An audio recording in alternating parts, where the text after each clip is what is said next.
কারদেরকে চাকরি দেওয়ার কথা বলেছি। যে সরকার আমাদেরকে বলেছিল, আমাদের বিধায়ক মহোদয় বলেছেন, আমাদের এই রাজ্যের শ্রমিকদের রেগা থেকে শুরু করে যারা চা বাগিচাতে যারা কাজ করেন শ্রমিক, তাদের মজুরি এবং তাদের ভাতা বাড়িয়ে দেবে, 340 টাকা করে দেবে। ওরা বলেছিল আমরা জিনিসের দাম কমিয়ে দেব। 2014 সালের আগে বর্তমান প্রধানমন্ত্রী বলেছিল আমরা পেট্রোল ডিজেলের দাম কমিয়ে দেব, আমরা জিনিসের দাম কমিয়ে দেব, সমস্ত পরিবারকে বিনামূল্যে রেশন, বিনামূল্যে গম মানে আটা, বিভিন্নভাবে তারা রেশন সবের মাধ্যমে দেওয়ার কথা বলেছিল। আজ কোথায়? দিনের পর দিন জিনিসের দাম বাড়ছে। আজকে বাজারে যদি যান 35 থেকে 40 টাকা খোলা বাজারে রেশনের খোলা বাজারের চালের দাম। কোথায় সেই বিপিএল এর ডাবল রেশন? দ্বিগুণ করে রেশন দেওয়ার কথা ছিল না, দেই নাই, বরঞ্চ আরো কমছে, আরো কমবে।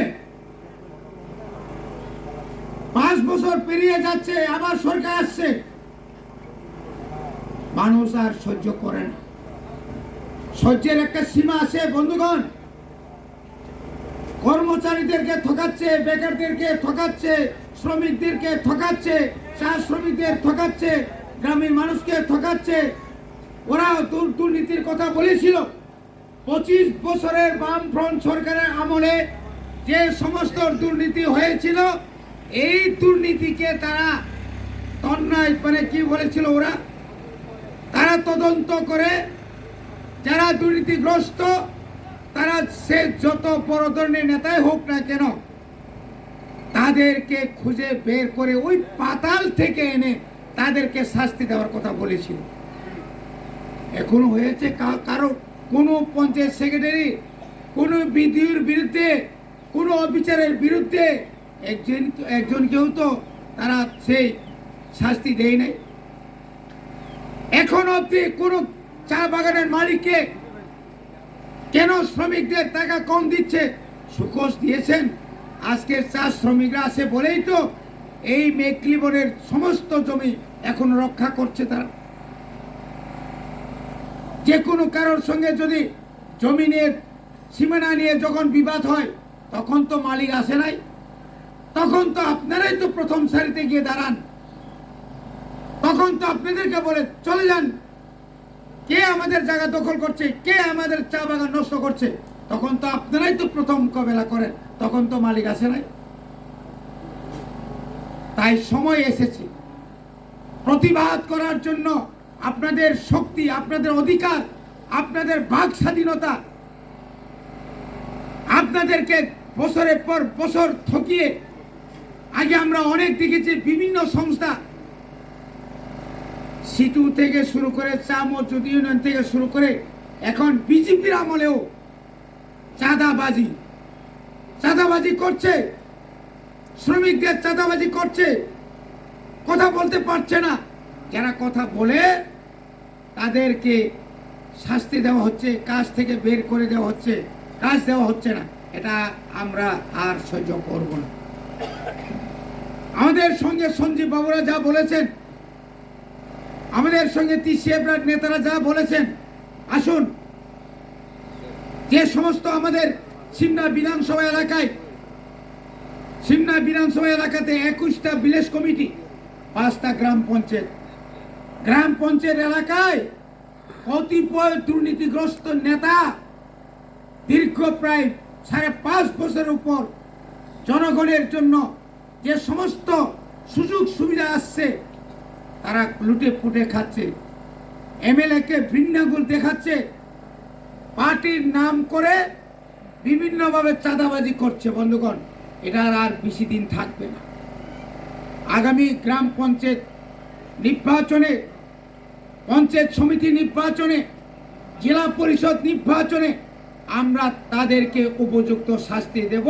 গণতন্ত্রের মাধ্যমে তাদের বিরুদ্ধে আমরা ফুটিয়ে আমাদের অধিকার আমরা আদায় করব।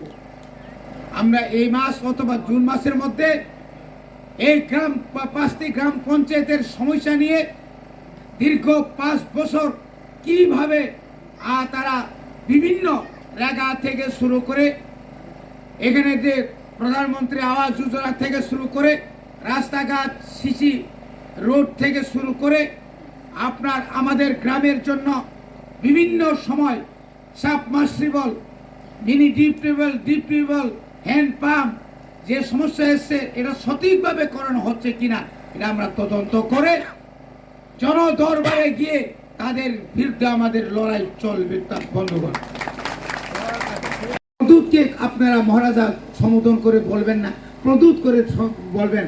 আমরা আমাদের মহারাজ, আমরা অতীতেও বলেছি মহারাজ, এখনো বলবো মহারাজ, আগামী দিনও আমাদের মহারাজ হচ্ছে এই প্রদূত কিশোর দেওয়ান। ভুলে যাবেন না, ভুলে যাবেন না। আপনি কোথায় থেকে এসছেন? এখানে লক্ষ লক্ষ বাঙালি ত্রিপুরায় ছিল এক সময়, কিন্তু আপনি তখন ছিল না। আপনি কখন এসছেন? আপনার মা বাবার নামে এখনো কারেন্টের বিল বাংলাতে আসেন। এটা আমরা পত্রিকার মাধ্যমে দেখছি। মানুষকে বিভ্রান্ত করবেন না, রাজনীতি করুন, কোনো আপত্তি নেই। আসুন একসঙ্গে লড়াই করি অন্যায়ের বিরুদ্ধে। এবং আবার আপনাদেরকে শত শত আমি প্রণাম জানিয়ে আপনারা আরো বেশি করে যোগদান করানোর জন্য সচেষ্ট হবেন আমাদের নেতৃত্বরা, এবং আরো সক্রিয়ভাবে কাজ করবেন। আপনারা সমস্ত দুর্নীতির বিরুদ্ধে আপনারা সংগ্রাম করবেন, দুর্নীতি করবেন না। এবং আসুন আমাদের বোবাগ্রার যে হাটকে আমরা আরো শক্তিশালী করে আগামী দিনে এই ত্রিপুরাতে একটা আঞ্চলিক একটা দলের সরকার গঠন করার জন্য, গ্রাম পঞ্চায়েত সরকার গঠন করার জন্য আপনারা এগিয়ে আসবেন, এই আশা বিশ্বাস রেখে আমি আমার সংক্ষিপ্ত বক্তব্য এখানে শেষ করছি। সবাইকে নমস্কার।